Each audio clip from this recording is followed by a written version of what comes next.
Hello and welcome to Sawadika Channel. So once again, halika't samahan niyo ako dito sa Suki Tinoy. Ito ang sikat na shabu-shabu dito sa Thailand. Tingnan nyo naman, meron silang brisket beef na pinagmamalaki. Halika, samahan nyo kami at tayo ay kumain ng shabu-shabu dito sa Bangkok, Thailand. Eto na nga, pagdating namin agad na kaming kumuha ng numero. Kasi marami nga kumakain dito na Thai at mga foreigners. So ang nakuha namin numero ay pang number 9.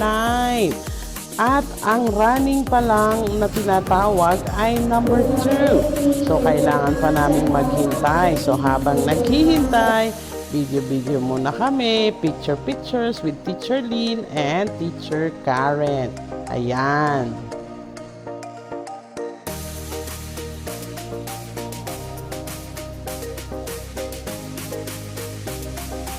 Ayan, at nang tinawag ng aming numero ay dali-dali na kaming umakyat sa second floor ng building. Ayan, ang ganda ng kanilang building. Red ang kanilang theme.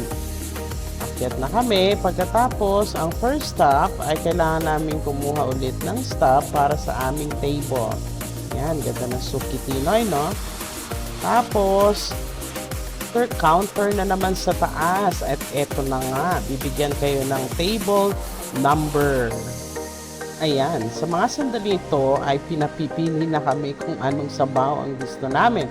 May tatlong choices: Thai soup, Japanese soup, at Tom Yum soup. Hindi namin pinili ang Tom Yum kasi maanghang. So ang pinili namin Thai soup at Japanese soup. Ayan, at unite na nga kami kung saan kami mauupo sapagkat may number ang mga table. So doon kami sa bandang dulo. Lakad ka, lakad. Sige, kanan, kaliwa. At ayan, narating na nga namin ang aming table.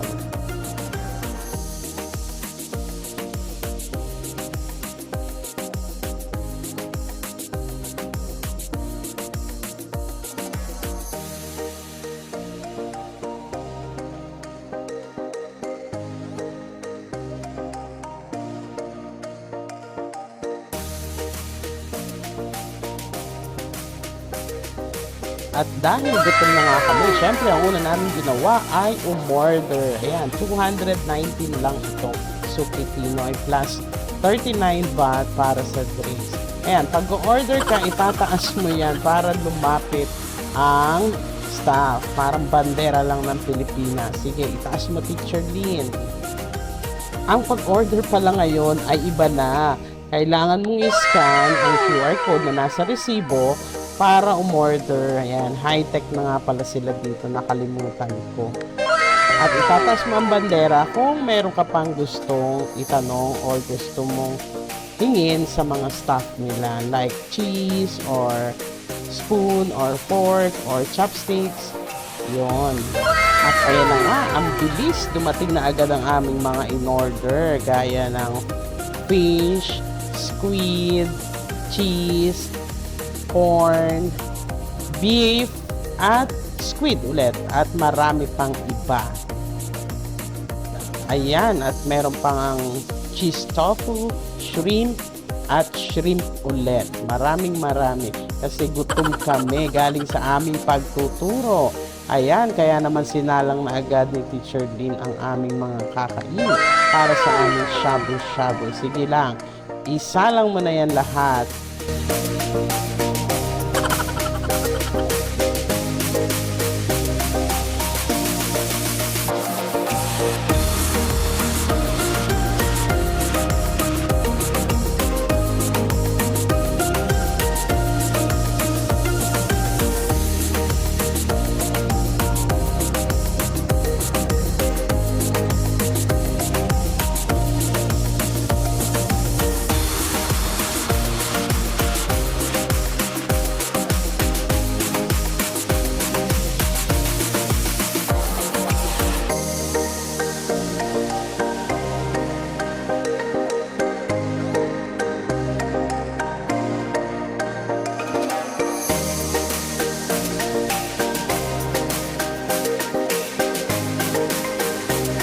At tumulong na nga si Teacher Karen sa pagluluto. Dito rin sa Pinoy, merong free bawang at chili pandagdag sa inyong sauce.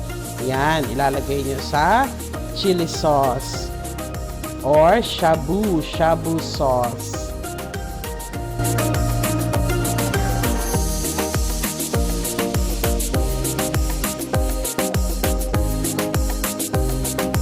At para naman sa inyong inumin or drinks, kukuha lang kayo dito. Ayan, ang daming soft drinks na iba-ibang brands. May Coke, may Royal, may Sprite, then may mga juice din.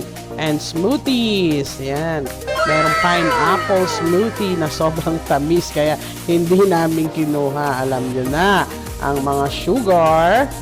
Ayan, dito naman meron silang mga fried like French fries. And then, this one is chicken pops. Meron ding cheese pops. Ayan. Ito naman ay parang balat ng siomai. Siomai wrapper na pinirito. Ayan. More kain. More shabu-shabu pa.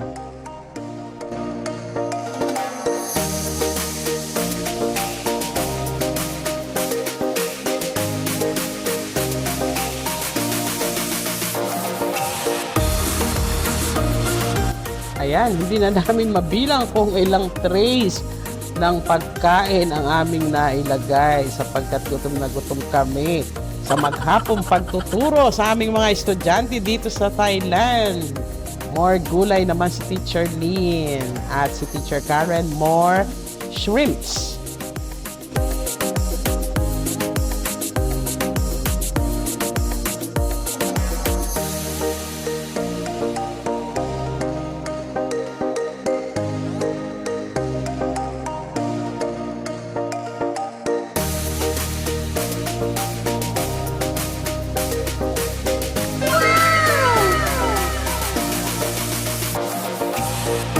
At syempre, habang kami ay kumakain, kami ay nagmamaritesan. Kwento-kwento kami ng mga buhay-buhay namin. Ang limit nga pala ng pagkain dito sa Tinoy, kung di ako nagkakamali, ay 2 oras. Kaya naman sa 2 oras ay talaga namang mabubusog ka sa dami ng unlimited pagkain na ino-offer nila. Kaya yan, sige. Halos 2 oras din kami diyan kasama ng kwentuhan at kainan na walang humpay.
Hindi ko na nga nakunan ang aming pagtatapos ng pagkain hanggang sa pag-uwi.